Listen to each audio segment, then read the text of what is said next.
Good morning everyone, welcome to a small market update on Bitcoin and Ethereum, as we have been making much content yesterday on the live stream and the video itself. If you like my content, please subscribe to the channel or like on follow me on Instagram, as we are also using that platform to give some tips and tricks. What did we see recently on the markets? Well, we are range bound, which means that people are flip-flopping their bias frequently in the past days. That's fine, as we are back into the period of having bullish and bearish views, there are arguments for both. So that's why you see this flip-flopping, but flip-flopping your bias doesn't work out if you are not having deployed a strategy to trade.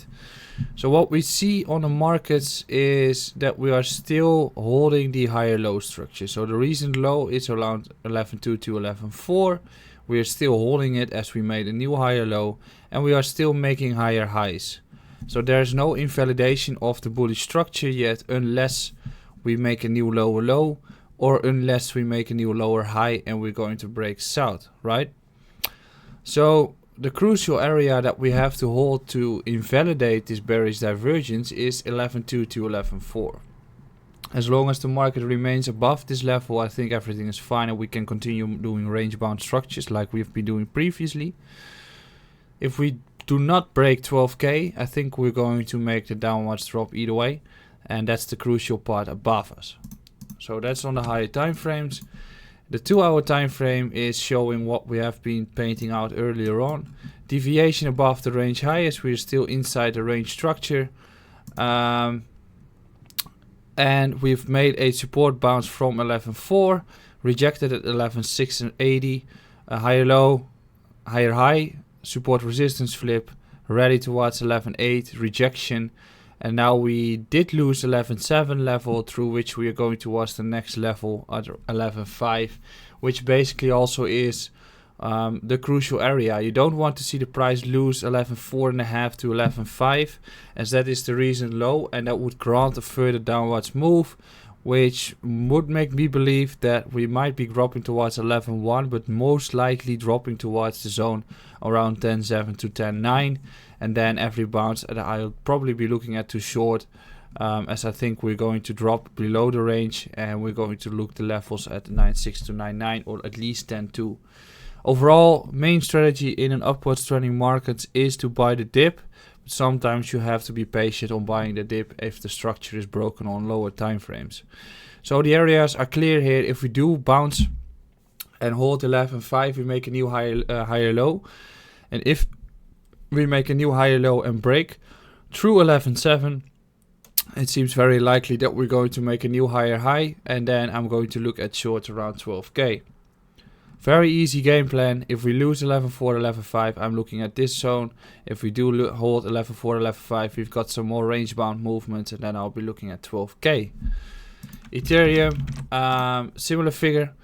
The higher time frame is still showing that we are going to have some correction, I guess.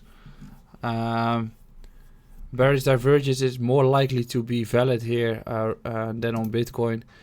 Crucial area to hold is the block between 380 to 387. If we do lose that, then I think the 350 to 360 level is something that I'll be looking at. But also 315 and 280 are levels that I'll be happily looking at. Smaller time frames, we're currently on support. Holding support as well, made a new higher high since here. Support resistance flip of this high would grant a potential new higher high to occur, and if we break this crucial breaker of 405, I think we're going to run towards 415 to 425, and then I'll be looking at shorts, especially if we get towards this zone, break back down, reject 415, and then we start to drop. Then I think we're going to look at the lower levels here. I don't believe we're into further momentum on Ethereum yet, as I don't see the structure, so I think it's more likely we're going to see $300 rather than $500 at this point. Ether BTC, especially Ether BTC, is showing a similar figure in which it's also holding the crucial support level here. We might see some further upwards momentum towards 3.5, 3 to 3.5, 8. But we do have to make a new higher high to keep this momentum going. If we do reject the previous high and confirm that for resistance again, it seems very likely that we're going to break this structure and get some more consolidation going. And then I'll be happily looking at buy the dip levels around this block here between 286 to 3. Which also grants any level around the 100-day and 200-day MA. And then we just have a range-bound structure in which the next impulse wave is going to bring us towards 7.1. So yeah, it's still by the dip scheme on high time frames, looking quite likely. If we check SXP USDT, we can see that it's still following the plan we have described. Rejected at first resistance, still making higher lows, higher highs on smaller time frames after hitting on higher time frame support. Crucial breaker to hold is the 260 area. If we do hold that level, I think we're going to see a further higher high. So, and then I'm looking at 340 as a potential resistance zone. If we do lose the 260 level, I think I'm going to be out of any position and I'll be looking at $2. So that's my quick update.